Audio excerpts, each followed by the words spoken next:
할렐루야. 감사합니다. 아주 귀한 찬양을 아주 잔잔하게 불러주셨습니다. 감사합니다. 우리 카페 가시면은 승성한 수집사님이 그 의자들을 또 새롭게 그 팔걸이를 아주 부드럽게 만들어 놨어요. 어제 보니까 이렇게 또 군대 제대, 뭐 물론 제대는 뭐 정확하게 올해 아마 올해인가 내년에 하게 되죠. 근데 이제 그 어떤 기간이 있잖아요. 기간 동안 쉬고 있는데 이렇게 또한 교회 와서 일을 열심히 하고 있으니 너무나 감사합니다. 최정표 한수집사님도 기대합니다. 그래서 같이 좀 팀워크가 돼가지고 교회를 새롭게 저렇게 2004년도에 건축한 건물이다 보니까 조금씩 낡기 시작하고 자꾸만 또 누수 현상이 나가지고 어제도 또 화장실 공사 또 했는데 그런 것들이 조금씩 부식되기 시작합니다. 그래서 조금씩 손보지 아니하면, 그래서 사람이 살지 않는 집은 금방 망가진다는 게 그만큼 그 부식되기 시작하면 걷잡을 수 없다는 거죠. 그래서 이 한 가지 한 가지를 이렇게 깨끗하게 수리하고 그러니 얼마나 감사한지 모릅니다. 이래도 감사 저래도 감사, 하여튼 감사할 일이 많습니다. 오늘 원망하고 불평하는 이스라엘에 대해서라는 제목으로 우리 말씀을 나누고자 합니다. 우리 배경을 같이 한번 읽어볼까요? 시작. 이제 출애굽한 이스라엘 백성들은 적과 꿀이 흐르는 가나안 땅을 그리며 구원을 향한 광야의 훈련을 받게 됩니다. 이들에게는 광야 학교인 셈이었는데 이들은 감사와 찬양을 잊어버리고 원망하고 불평하는 사람들로 변모해 버립니다. 이스라엘 백성들의 40년 광야는 광야 학교라고 합니다. 그렇다면 우리가 살고 있는 이 인생은 저는 인생 학교라고 명명하겠습니다. 우리는 인생 학교에 우리가 입학했어요. 입학 날이 언제예요? 각자 출생 연도가 입학 날입니다. 그래서 이 인생 학교에서 우리는 감사한 일을 많이 하며 감사를 고백을 많이 하며 살 것이냐, 아니면 불평불만을 많이 하며 살 것이냐. 똑같은 환경에서도 감사를 많이 하는 분이 계시고 똑같은 환경에서도 불평을 많이 하는 분들이 계십니다. 저와 여러분은 금년도 감사 노트를 통해서 감사가 쓸 것이 너무 많아서 내년도에는 한 10가지, 하루에 한 10가지를 기록할 수 있는 것을 좀 구입해 주세요 하는 그런 아우성이 들려왔으면 좋겠습니다. 우리 묵상해 보겠습니다. 1번을 한번 읽어볼까요? 시작. 이스라엘 백성들에게는 노예 군성이 있었고 그때를 아직 버리지 못했습니다. 이제는 노예가 아닌데 그들은 애굽 땅에서 고깃가마 곁에서 먹던 고기와 마늘, 상추가 그리워 울고 있는 모습에 하나님은 만나와 메추라기를 공급하십니다. 나는 신앙생활을 하는데 원망과 불평이 많은 사람입니까? 감사와 찬양이 많은 성도입니까? 이스라엘 백성들이 40년 동안 노예 생활을 하다 보니까 노예 군성이 생겼어요. 이 노예 군성, 여러분 공산주의가 노예 군성이에요. 공산주의는 우리가 다 똑같이 잘 먹고 잘 살게 해주겠다. 거기에서 노예 군성이 생기는 거예요. 우리가 복지 다 해주겠다. 우리가 직장도 다 만들어주겠다. 뭐 생활보호 대상자 다 먹여 살려주겠다. 이러니까는 일을 열심히 안 하죠. 뭐 다 정부에서 해주는데. 그래서 이 노예 군성이 생기는 거예요. 그런데 이 민주자유주의는 노예 군성을 없애고 내가 책임을 지는 거예요. 내 인생. 내가 남한테 의지하지 않냐고, 내가 열심히 일한 대로 먹고 살겠다. 열심히 수고한 대로 먹고 살겠다 이거예요. 제가 우리 기독 공부에다 나는 거지 목사였다라고 글을 게재한 바람에 많은 목사님들이 해자됐어요. 거지 목사님 오셨다고. 이번에도 대전에 갔더니 거지 목사님 너무 글을 잘 읽어봤다고. 정말 어떻게 보면 이렇게 글을 재밌게 감동적으로 쓰냐 그래서 뭐 그거야 감동적인 스토리가 있으니까 감동적으로 쓰죠. 저는 글 쓰는 사가 별로 없는데, 거지 목사가 뭐냐, 맨날 바라는 거예요. 그냥 어느 교회가 우리 교회 도와달라, 생활비 도와달라. 뭐 제가 처음 왔을 때 그랬던 거 아니에요. 뭐 생활비, 뭐 교회선 사례, 뭐 8명 교인이 무슨 사례가 나오겠어요. 그래도 20만 원 책정했는데 20만 원 가지고 어떻게 살아요? 그러니까는 서울의 큰 교회들이 10만 원씩, 어떤 교회는 15만 원, 20만 원 도와주는 교회도 있고, 이러면서 제가 한 160만 원 정도가 생활비가 생겨서 이렇게 목회할 수 있었어요. 이렇게 하면서 또 교회를 건축해야 되잖아요. 또 판자집 교회니까. 그래가지고 또 서울의 큰 교회들에다가 또 우리가 아직은 미자립 교회고 어려운 교회이니 또 건축 수리 좀 해달라고 또 이 교회 저기에 공문을 보냈더니 그 중에 영락교회가 그래도 왔어요. 선교부 장로님, 장로님하고 그 안수 집사님하고 그 선교부원들이 와서 보더니 교인들이 그때 많지는 않지만 그래도 젊은 교인들, 우리 교회는 처음부터 젊은 교인들로 시작했으니까 으쌰으쌰하고 왁자지껄하고 그러니까 이 교회는 생동감이 있다. 이 교회 밀어줘야 된다. 그래서 영락교회는 하도 도와달라는 데가 많이 온다래요. 보통 한 달에 뭐 80건에서 100건이 온다래요. 그 중에서 5건을 처리해 준대요. 그러니까 한 교회를 이렇게 다 도와줄 수가 없으니까 한 100만 원 정도 이렇게 해서 도와준대요. 그런데 홍천중앙교회 왔다 가고 나서는 한꺼번에 그냥 2천만 원을 밀어주자. 그래서 2천만 원을 건축 수리비로다가 리모델링 수리비로다 그냥 보냈어요. 그래서 리모델링 하고 나서 또 그 선교부 와서 감사예배 드렸어요. 그러면서 교회가 판자집 교회가 좀 바뀐 거예요. 바뀌어서 한 50평 들어가던 그 한 50명 들어가던 예배당이 이제는 뭐 한 150명 들어가서 예배당으로다가 이렇게 내부에 있는 중간중간 거 칸막이를 다 뜯어버리니까, 뜯어버리는 바람에 판잣집이라 보니까 지붕 벽 한쪽이 그 보르크로다 쓴 벽이 와르르 무너졌어요. 그래가지고 또 판넬로다 또 기둥 설치해서 대고 이렇게 해서 이렇게 150명 들어갈 수 있는 예배당이 된 거예요. 참으로 그러면서 제가 가만히 생각해 본 것이 내가 거지다. 남들한테 맨날 도와달라 그런 게 거지지 뭐냐.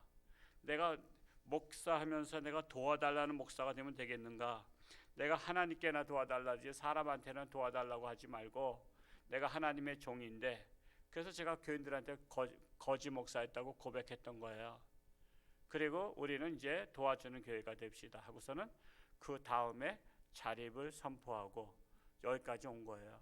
그러니까 우리가 지금 감사하게도 우리 선교사님들도 한 20분 정도 도와드리고 또 각 기관 단체 우리가 또 이렇게 미자립 교회 도와주는 교회로 세워졌잖아요. 그러니까 우리는 거지 군성을 버려야 돼요. 우리는 누구한테 도와달라 그래야 돼요? 하나님께 도와달라야지. 사람한테 도와달라 그러면 이게 바로 거지 군성이에요. 그러다 보니까는 막 이 이스라엘 백성들이 불평불만이 많았던 거예요. 거지 군성이 있으면요 남들이 안 도와준다고 불평불만해. 남들이 안 도와주는 게 기본이에요. 자기는 남들 도와줬나? 여러분 각자 생각해 보세요. 남들이 나 안 도와준다고 말하기 전에 자기는 남들을 얼마나 도와줬어요? 나도 남들을 안 도와줬잖아요. 제가 지난주에 저한테 공문 또 하나 왔어요. 한국 순교자 기념회에서 정말 순교하신 유가족들을 위해서 그들을 지원할 수 있도록 한 달에 10만 원씩 지원 좀 요청한다고 홍천중앙교회에서 공문이 왔는데, 제가 목양실에 놓고 오늘도 보면서 이걸 어떻게 도와줘야 되나. 우리가 이제 예결산 재직회도 다 끝났는데 그래서 이걸 고민하고 있어요. 그냥 도와달라고. 이것은 뭐 순교자, 여러분 예수 잘 믿고 하다가 순교자들 생기잖아요. 그 자녀들은 대책이 없어요. 그래서 도와달라고 하는데 하나님 도와줄 수 있는 방법을 알려주세요라고 기도하고 있습니다만, 우리는 도와주며 사는 자가 돼야지. 그래야 감사해요. 감사. 남을 도와줄 때 감사가 넘칩니다. 그래서 이 감사 노트를 여러분 기록하면서 감사를 입에 달고 삽시다. 미국의 어떤 대통령이 그랬죠? 케네디 대통령이 누군지 제가 이 대통령 이름 잊어버렸어요. 그분이 연설할 때 국가가 국민에게 무엇을 해줄 것인가 바라지 말고 국민이 국가를 위해서 나는 무엇을 할 것인가를 생각하라고. 그 아주 명연설이죠. 명연설. 국가가 뭘 나한테 해줄 것인가를 바라지 말라는 거예요. 내가 국가를 위해서 무엇을 할 것인가를 바라는 거예요. 우리는 자꾸만 이 대통령 선거 되면 국가가 뭐 해줄까 하지만요. 그래서 뭐 100만 원 준다, 뭐 지원금 준다, 생활비 준다, 뭐 한다. 거지군성 만드는 겁니다. 내가 나라를 위해서 무엇을 할 것인가를 생각하게 하는 지도자들이 나와야 된다라는 사실입니다. 2번을 한번 읽어볼까요? 시작. 에서의 후손인 아멜렉 사람들이 출애굽한 이스라엘을 공격함으로 하나님은 진노하시고 이 아말렉과 대대로 싸우시겠다고 선언하시는데 이때의 싸움은 희한합니다. 모세가 팔을 들면 이기고 내리면 집니다. 이 싸움은 대체 어떤 싸움일까요? 이 싸움은 바로 영적 전쟁이에요. 이 세상의 전쟁은 사실은 그 이면에는 눈으로 보이는 것은 국토 전쟁이지만 보이지 않는 그 이면에는 영적 전쟁이 있어요.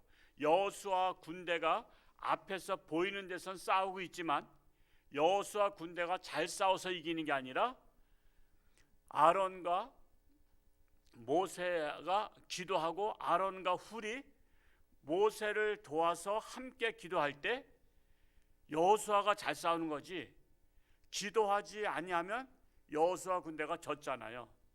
그래서 이것은 영적 전쟁이다라는 것입니다. 그래서 우리나라가 6.25 전쟁이 일어났잖아요. 영적 전쟁이었어요. 근데 결국에는 통일은 안 됐지만 우리가 승리한 거예요. 왜? 적을 막아냈잖아요. 막아냈다는 자체만으로 승리한 거예요. 만약에 6.25 전쟁에서 우리가 졌다, 남한이 졌다면 한국 교회가 있을까요? 없을까요? 아시다시피 한국 교회는 다 문 닫았죠. 한국의 복음은 다 끝나버린 거예요. 구원받을 자가 하나도 없어지는 거야. 여러분, 북한의 교회가 다 없어졌잖아요. 북한은 영적 전쟁에서 진 거예요. 왜? 김일성이가 정권 들었을 때 목사님들이 앞장서서 지지했어요. 그때 부흥 강사했던 김익두 목사님, 그분이 영향이 컸거든요. 사실은 그분도 성령 충만한 능력 받으신 분인데 그분이 김일성을 지지하기 시작한 거예요. 그래서 목사들보다 지지하라는 거예요. 그 김일성의 외삼촌이 목사였거든요. 내 조카가 하나님 믿는 사람이다 그러면서 그 지지한 바람에 김일성이가 정권을 꽉 잡고 나니까 김익두를 비롯해서 조만식 장로 비롯해서 기독교인들 다 죽여버리고 교회는 다 깔아뭉개서 없애버린 거 아니에요. 이게 바로 영적 전쟁이에요. 만약에 남한이 졌다면 한국 교회는 다 없어졌어요. 그래서 우리가 세상에 싸우고 있는 국지전 이런 것들이 영적 전쟁으로 봐야 돼요. 그래서 지면 안 되는 거예요. 우리가 앞으로도 또 북한에서만 쳐들어온다면 물론 우리나라가 북한 쳐들어갈 일은 없어요. 이거는 누구도 쳐들어간다고 믿지 않아요. 그런데 만약에 쳐들어온다면 우리는 막아내야 돼요. 목숨을 걸고 막아내야 돼요. 물리쳐야 돼요. 저 장경동 목사님, 유명한 목사님이 그 무슨 동치미인가 김치국물인지 뭔지 그 프로그램에서 그거 얘기했다가 저 TV에서 잘렸잖아요. 북한을 막아내자 그랬다고. 우린 죽도록 싸워서 나라를 지키자 그랬더니 그 부적절한 말을 했다고 동치미 더 이상 안 나오잖아요. 우리나라가 지금 거기까지 됐어요. 공산주의를 멸공시키자 했더니 그냥 난리 났잖아요. 그 누구야? 그 무슨 정영진 회장 그 신세계 불매운동 일어나잖아요. 어떻게 공산당을 물리치자고 그러냐고. 지금 여기까지 온 거예요. 지금 우리나라가. 선제 공격한다 그랬다가 전쟁이 한다라면 쏜다라면 선제 공격한다 그랬다가 지금 난리 쳤잖아요. 이것 같은 거예요. 어떤 사람이 칼을 들고, 술 취한 사람이 칼을 들고 내가 전철을 탔는데 이 사람이 난동을 부리면서 나를 찌르려고 그래. 그러면 찌르기 전까지는 이 사람이 날 안 찌른 거야. 그렇죠? 그러면 찔림을 당하고 나서 이 사람을 때려잡아야 돼요? 찔리기 전에 때려잡아야 돼요? 그러면 찔리기 전에 때려잡으면 먼저 내가 폭행한 게 되잖아요. 그래서 사람이 당신 나 사람 쳤어? 나는 칼로 다르니까 찌른 척만 했지 안 찔렀다 이거야. 그러면 뒤집어 쓸 수가 있어요. 그러니까 여러분 앞으로 누가 나를 칼로 찌르려면 찔림을 당해야만 그때서 그 사람을 붙잡으세요. 이렇게 말하면 말도 안 돼 그러죠. 찔림을 당하기 전에 그 사람을 제압해야만이 내가 안전한 거야. 그러니까 우리가 선제 타격을 한다는 것은 북한이 미사일을 남한을 향해서 쏘려고 막 그냥 장전하고 막 이렇게 하면은 그거를 위성에서 보고서는 빨리 그걸 타격하자는 거예요. 왜?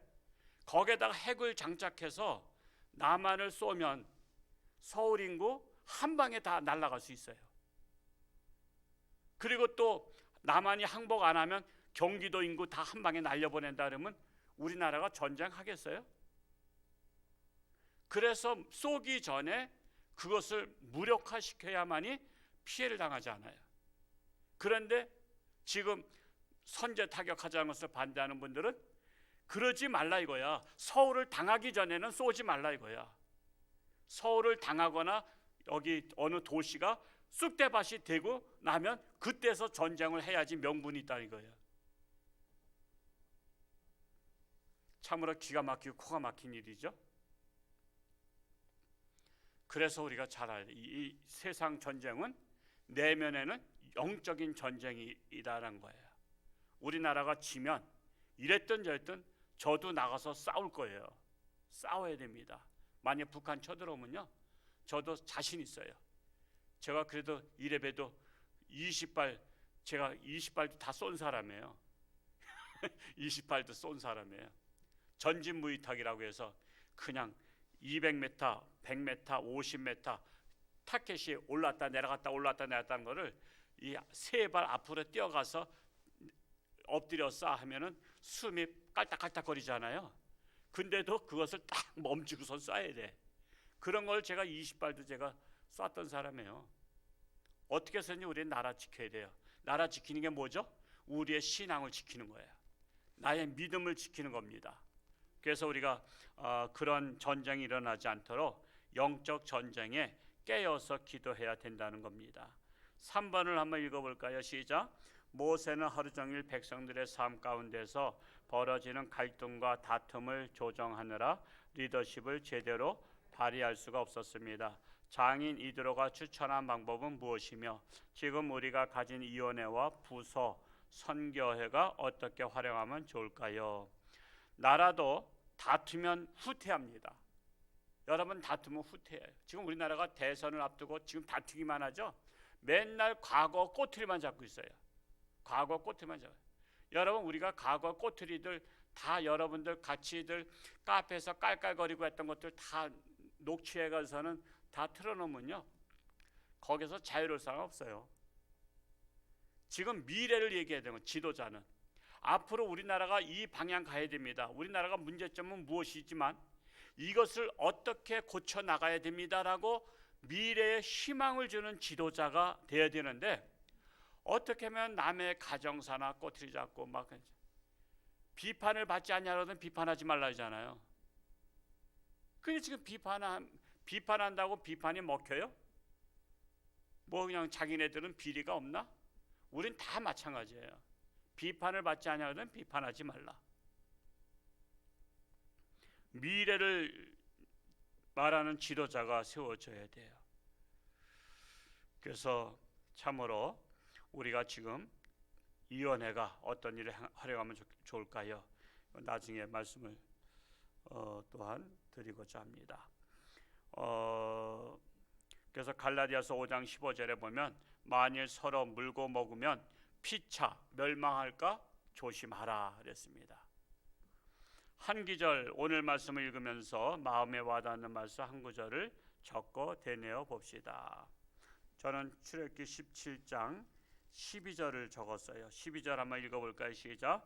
모세의 팔이 피곤함에 그들이 돌을 가져다가 모세 아래에 놓아 그가 그 위에 앉게 하고 아론과 홀이 한 사람은 이쪽에서 한 사람은 저쪽에서 모세의 손을 붙들어 올렸더니 그 손이 해가 지도록 내려오지 아니한지라. 모세와 협력하는 이렇게 도와주는 자가 있었잖아요. 팔을 들어주는 자가 있었어요. 우리 교회도 목사와 함께 기도에 동력하는 분들이 바로 여러분들이 될 수 있기를 축복합니다. 적용을 볼까요?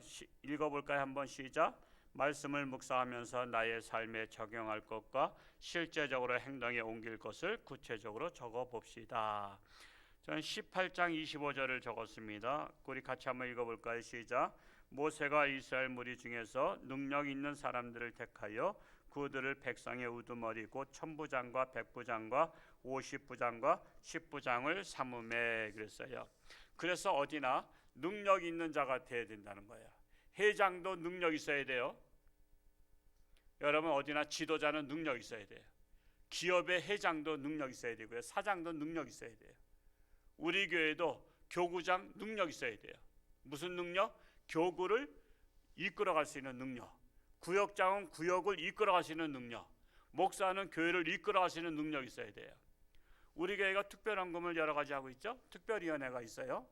예를 들어서 건축헌금, 우리가 앞으로 미래에 이제 저쪽은 우리가 남의 땅이니까 언젠가 내주면 이쪽에 교육관도 좀 우리가 적당히 줘야 되는데, 그러면은 건축헌금도 미리 우리가 해야 되잖아요. 그래서 저희는 100명이 목표예요. 100가정. 근데 우리 교회에서 지금 건축헌금이 지금 이렇게 많든 적든 뭐 그거는 각자의 형편 따라 하는 거니까. 그런데 지금 65가정이 하고 있어요. 65가정이 건축헌금에 동참하고 있어요. 그러니까 건축위원회는 올해 제가 항상 그래요. 100명이 100가정이 목표다. 그러면 많든 적든 100가정이 동참할 수 있도록 이거를 만드는 게 건축위원장과 위원회가 할 일이에요. 또 선교위원회는 70가정이 지금 동참하고 있어요. 이제 한 30가정 올해 더 모이도록 해보자. 그러니까 선교위원장이 교회 요람에 보면 위원들이 있어요. 우리 각 선교회 임원들 중에서 위원들이 딱딱 있어요. 그러면 위원장이 소집을 해서 우리 한 30가정을 더 목표로 삼아서 우리 더 확장해보자. 이런 것을 할 수 있는 능력이 있어야 돼요. 또 장학위원회 같은 경우는 60가정이 동참하고 있어요. 그럼 장학위원회가 모임을 소집해서 우리 올해 40가정을 더 목표를 향해서 달려가자. 또 사랑위원회는 59가정이 하고 있어요. 우리 더욱더 41가정이 더욱더 우리 동참할 수 있도록. 또 차량위원회는 58가정이. 이제 카니발도 이제 부식돼서 낡아지고 있어요. 이제 카니발도 더 우리가 구입하려면 그래도 기본적으로 한 1,000만 원 정도는 계약금을 내고 할부를 하더라도 해야 되거든요. 그러니까 이런 것들을 각 위원장들은 그냥 맡은 거 누가 했나 안 했나 출석 체크하는 거는 그건 서기가 할 일이에요. 위원장이 할 일은 위원들을 이끌고 할 수 있도록, 그래서 함께 동참할 수 있도록 이것을 할 수 있어야 능력 있는 사람이에요. 올해는 각 위원장들이 능력 있는 지도자가 될 수 있기를 축복합니다. 감사하는 성도는 더욱더 풍성한 삶을 살게 됩니다. 오늘 하루를 돌아보며 한 줄로 감사를 적어봅시다. 어제 서면 면장님을 만나서 기부천사에서 100만 원을 전달했습니다. 정말 이 남들을 도와주러 한 20만 원씩 5가정을 저희가 요청했어요. 정말 어려운 이 설을 맞이해서 어려운 가정을 이렇게 해달라고. 그래서 우리 교회가 한 10년 이상 기부천사 통해서 매달 한 200여만 원 나오는데 면마다 지금 한 달에 면 하나씩 돌아가면서 전달하고 있습니다. 그래서 정말 남을 도와줄 수 있는 우리 교회가 얼마나 감사한지 모릅니다. 기도, 글로 쓰는 기도는 영원히 보존되는 기도입니다. 한 줄의 마음을 담아 기도를 주님께 올려드립니다. 감사가 뼛속 깊이 스며드는 종이 되게 해달라고 기도했습니다. 함께 기도하겠습니다. 할렐루야. 고맙고 감사하신 아버지 하나님, 오늘 하루도 하나님과 동행하며 이 영적 전쟁인 이 세상에서 승리하는 저희들 되기를 원합니다. 영적 전쟁에서 승리하려면 기도보다 앞설 수 없습니다. 여호수아가 아무리 앞장서서 싸운다 할지라도 모세가 기도할 때에, 그리고 아론과 훌이 합력하여 선을 이룰 때 영적 전쟁에서 승리한 줄로 믿습니다. 나라가 심히 어려운 가운데 빠져 있지만 홍천중앙교회가 영적 전쟁에서 승리한다면 나라도 건질 수 있는 줄로 믿습니다. 우리 교회가 나라를 건지는 이 사명을 감당케 하여 주옵소서. 오늘도 어느 곳을 가든지 누구를 만나든지 코로나로부터 오미크론으로부터 안전을 지켜주시고 승리하는 복된 날 되게 하여 주옵소서. 예수님의 이름으로 감사하며 기도하옵나이다. 아멘. 하늘에 계신 우리 아버지의 이름